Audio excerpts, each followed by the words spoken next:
बताइए सर, क्या मुद्दा है? आपने वोट किया है, आज वोटिंग करने के बाद दिमाग में क्या मुद्दा रहा है? मैं लगातार 10 सालों से वोट कर रहा हूँ, 2 बार मैंने वोट दे चुका हूँ। जो पिछली बार मैंने बीजेपी को वोट दिया था। नहीं, आप वोटिंग किसको की है वो मुद्दा नहीं। पिछले साल की बात आपको बताना चाहता हूँ कि मैंने जो पिछली बार को विकास के नाम पर जो इन्होंने लहर चलाई थी उसमें मैंने शामिल हुआ था, मैंने वोट दिया था।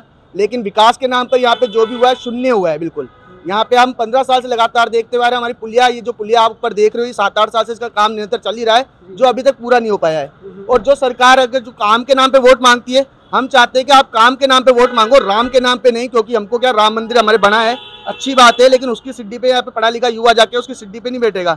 हमको रोजगार चाहिए, यहाँ पे विकास चाहिए, यहाँ की लाइटें चाहिए, सीसीटीवी कैमरे चाहिए, और हमें कोई ऐसा जनप्रतिनिधि चाहिए जो हमारे यहाँ पे आके निरंतर हमारे साथ रहता हो। बाहरी क्षेत्र के जो जनप्रतिनिधि आते हैं ना, वो क्या होते हैं, एक बार चुनाव लड़ने आते हैं, फिर बाहर जाके बस जाते हैं। लोग, उनके क्वार्टर होते हैं, उस क्वार्टर में आदमी पहुंच भी नहीं पाता है। तो हमको ऐसा आदमी चाहिए जिसका हमारे क्षेत्र में आदमी रहता हो, हमारे विधानसभा में रहता हो, जिसके आधी रात को भी हम जाके उसके बंगले पे जाके उससे काम करवा सके। आज तक इस विधानसभा में पिछले 20 साल से ऐसे ऐसे लोग चुनाव जीतते आ रहे हैं जो कि आगे जाके अपने महलों में बैठ जाते हैं, अपने बंगलों में बैठ जाते हैं। उनकी तरफ से कोई जन सुनवाई नहीं होती किसी तरह का। लेकिन अभी जो आए हुए हैं वो तो निकाल चले गए यहाँ से, तो वो चले गए, लेकिन जो भारी रोष हमारे मन में था, अगर वो नहीं भी जाते तो इस बार जनता उनको रवाना कर सकती थी और उनको मौका देना ही हमारी गलती थी। और अगर वो चले गए तो अच्छी बात है, अगर वो होते भी तो उससे कोई फर्क नहीं पड़ने वाला था, क्योंकि जनता को चाहिए काम।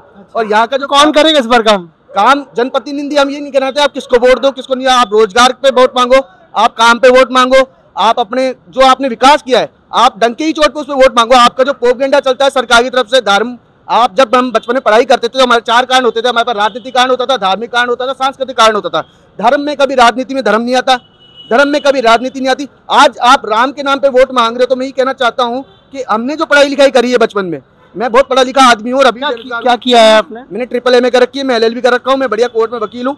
और मैं बताना चाहता हूँ कि राम के नाम पे अगर आप वोट मांगते हो तो ये गलत बात है, क्योंकि राजनीति में कभी भी धर्म नहीं आता, ना धर्म में कभी राजनीति होनी चाहिए। तो आप जनता, अभी क्या हो रहा है फिर? अभी क्या धर्म में राजनीति जोड़ी जा रही है? आप देखो ना, जो राम को लाए हम उनको लाएंगे। तो ये जो स्लोगन चल रहा है, मैं चुनाव आयोग से करना चाहूंगा कि स्लोगन में थोड़ा सा बैन लगाए, क्योंकि राजनीति में धर्म आ रहा है, ये मेन मुद्दा है। मैं आपने कहा कि धर्म में राजनीति में धर्म नहीं आना चाहिए, लेकिन जिन दोनों प्रत्याशियों की आपने बात की, आपने कहा कि भाजपा से भी दिक्कत है, कांग्रेस से भी दिक्कत है, तो क्या नोटा चुनने वाले हैं आप? नोटा नहीं चुनेंगे, मताधिकार है। हम नोटा चुन के किसी आदमी की मेहनत को खराब नहीं कर सकते।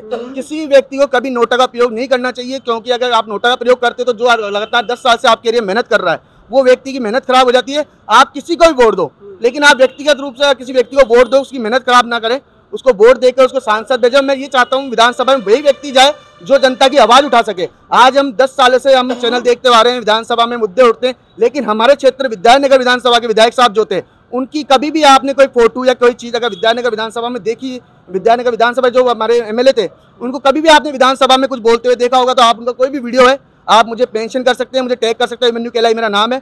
मैं स्पेशली आपको चैलेंज करके बोल सकता हूँ कि विधानसभा में वो तो अब तो वो जा चुके हैं ना। अब तो अगर अभी की बात करें, जो रोष है वो नहीं जाएगा मन से। अच्छा, मन से नहीं जाएगा। जहाँ भी जाएंगे वो अपनी जनता को प्रताड़ित करेंगे। वो ठीक है, अब तो वो बाहर जा चुके हैं, राजसमंद जा चुके हैं, आपके यहाँ के प्रत्याशी चित्तौड़गढ़ जा चुके हैं। मैं आपको बता, और उसमें भी क्या करा उन्होंने, किसी मेहनती का टिकट काट के। आप पार्टी क्या करती है, पार्टी हमेशा ऊपर से पैसे वाले आदमी को लाती है, पूंजीवादी आदमी को लाती है, राजघराने से लाती है। आम जो कार्यकर्ता होता है, आम कार्यकर्ता को मौका देना चाहिए, किसी गरीब आदमी को मौका देना चाहिए, जन सेवक आना चाहिए जो जनता की सेवा भाव रखता हो। ये महल और बंगले वालों को क्या होता है, इनको गाड़ी से उतरने की आदत भी नहीं होती, गोरे चिट्टे होते हैं, इनका रंग एकदम साफ होता है। क्यों होता है? क्योंकि AC में बैठते हैं, इनको कोई मतलब नहीं है। यहाँ पे आप देख रहे हो बुजुर्ग सब आ रहे हैं, लाठी पकड़ के अपना मतदान करने आ रहे हैं। इनके लिए क्या व्यवस्था बैठा रखी है, कैसे आ रहे हैं, अपने स्वार्थ पे आ रहे हैं, अपने उस पे आ रहे हैं, क्यों आ रहे हैं लाठी पकड़? सरकार ने कहीं ना कहीं इलेक्शन कमीशन ने किया ना, होम वोटिंग का तो प्रोसेस शुरू किया हुआ है, एक तो वो करा हुआ है, लेकिन होम वोटिंग तो भाई क्या आपको ना, होम वोटिंग क्या पता है आपको? मेरे को देखो, होम वोटिंग का मैं आपको नहीं बताना चाहता। मैं जिस मुद्दे बात करना चाहता हूँ, मुद्दा यही है। मैं आपको मेरे मुद्दे बताना चाहता हूँ। अच्छी बात है, होम वोटिंग कर रखा है। होम वोटिंग पता है आपको?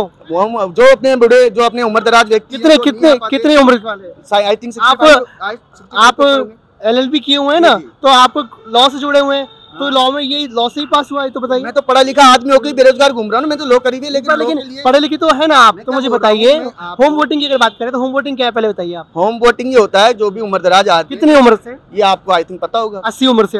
80 और विकलांग जो कोटे के जो व्यक्ति हैं, उनके लिए Home voting सरकार कर सकते हैं, उनके लिए अपनी ऐप डिसाइड करके उसको घर ऐप नहीं, हाँ, 12D का फॉर्म होता है, जो फॉर्मेट है उससे वो जाके वोटिंग दे सकते जी हैं। हाँ। लेकिन आप यहाँ भी देखिए, यहाँ भी आप यहाँ पे इंटरव्यू कर रहे थे, आपके पीछे से एक लाठी लेके महिला निकली थी, बिल्कुल, जिनकी लेकिन चलने की भी थोड़ी स्थिति में, वो अपनी चॉइस से आई हाँ, है, वो अपने मताधिकार का उपयोग करने आई है। वो इसलिए आई है क्योंकि वो किसी जनसेवक को चुनने आई है। मैं आपको ये कहना चाहता हूँ, होम वोटिंग जो भी करके, लेकिन वो आ रही है तो जनसेवक को चुनने आ रही है। उसकी सेवा का भाव देखो आप, अगर वो जनता के पास आ रहा है, वो जनता को, अगर जनता उसको वोट दे रही है, तो किसी भी विधायक के मन में जनता के प्रति सेवा भाव होना चाहिए, विकास होना चाहिए, क्षेत्र में सीसीटीवी कैमरे होने चाहिए, रोजगार का मुद्दा उठना चाहिए, सरकारी कॉलेज होना चाहिए, यहाँ पे सैटेलाइट हॉस्पिटल होना चाहिए, रोड की लाइटें होनी चाहिए। और नशा इतना भयंकर पूरे हमारे क्षेत्र में, नशों का इतना जो व्यापार हो रहा है वो चरम सीमा में बढ़ चुका है। युवा से युवा, स्कूल के बच्चे तो यहाँ पे नशे की खरीद फरोख्त में लगे हुए हैं। तो मैं ये कहना चाहता हूँ कि ये सब चीजें आ रही है, ये कहाँ से आ रही है, इतने बड़े लेवल से आ रही है, आज ऊपर से लेकर नीचे तक पूरा सिस्टम, मेरे को ऐसा लगता है कहीं ना कहीं सिस्टम में बहुत बड़ी खामी है। बहुत बहुत धन्यवाद आपका।